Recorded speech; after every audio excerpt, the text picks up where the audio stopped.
Good morning, everyone. I hope you all are safe and fine.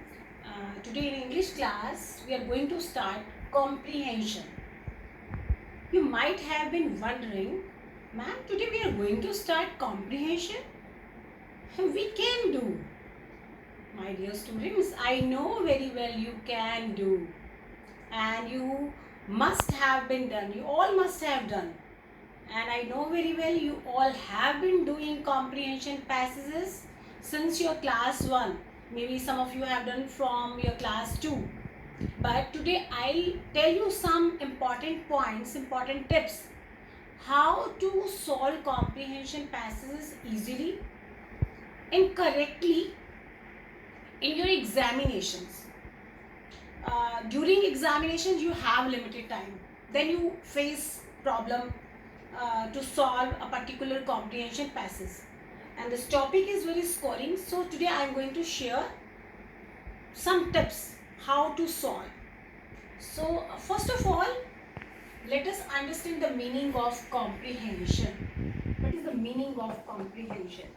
Comprehension means understanding. And now what is the understanding? uh, you read some text, you read some poem, and on the basis of that passage some questions are given, and you have to give the answer of that questions. So here what you do, you read a passage, you read a poem, and then you understand it, and then you recall back it while answering the questions. So comprehension passages can be of two types. The passages which are given in your class, in your exams, can be of two types. It may be either in the form of prose, or it may be either in the form of a poem. And the question is given like this: read the passage given below and answer the questions that follow. It may be either a poem or a prose. Passage of a prose, short story or any factual description in that passage basically. So what you will do first while solving the comprehension, what you will do? First you will read the passage or the poem which is given very carefully. Read the passage or the poem very carefully. Then what you will do? Naturally, when you will solve the comprehension passage, you will have a pen or pencil in your hands. What you will do? You will underline keywords, some unfamiliar words which you have not come across earlier, or phrases or lines while reading the passage. Now what you will do? After reading the passage and after underlining the keywords and familiar words, phrases, what you will do? You will read the questions that follow. Yes. After underlining the keywords and familiar words, you will read the questions that follow. Now, again you will read the passage, but this time you will keep the questions in your mind, because you have to give the answer of those questions. Now, this is for without examination purpose. So sometimes in examinations you have very limited time, or you have very less time left. So what you will do? There you can change this sequence. There you can read the questions first. Yes.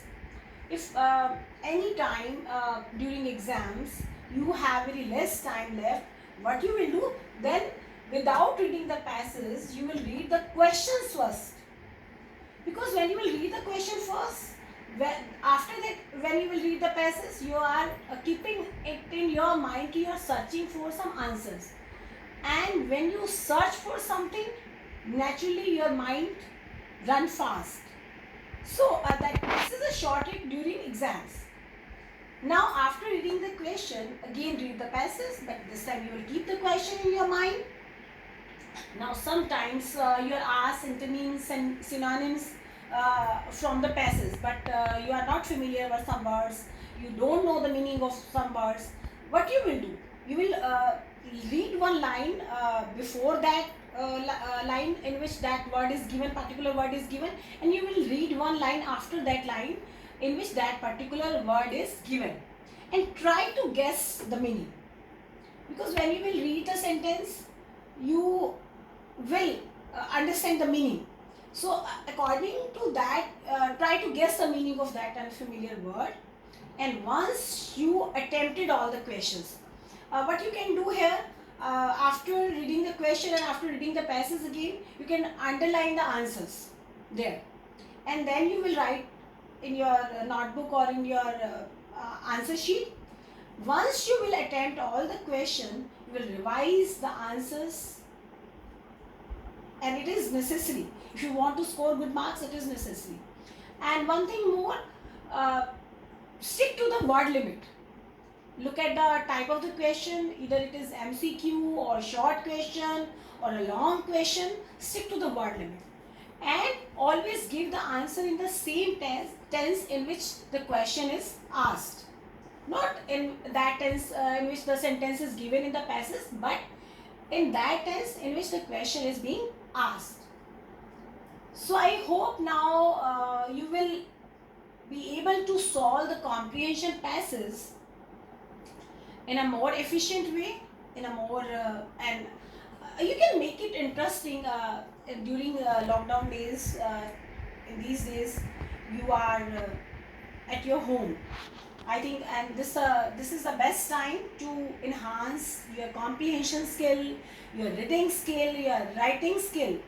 You can do one activity. I want to share with you. You can do one activity, and it's a very interesting activity with your sibling. What you will do? You all have some old books at your homes, and maybe some of English books which are having in which you are having some comprehension passages.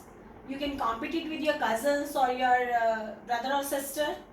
Who will solve the more comprehension passages, he or she will be the winner.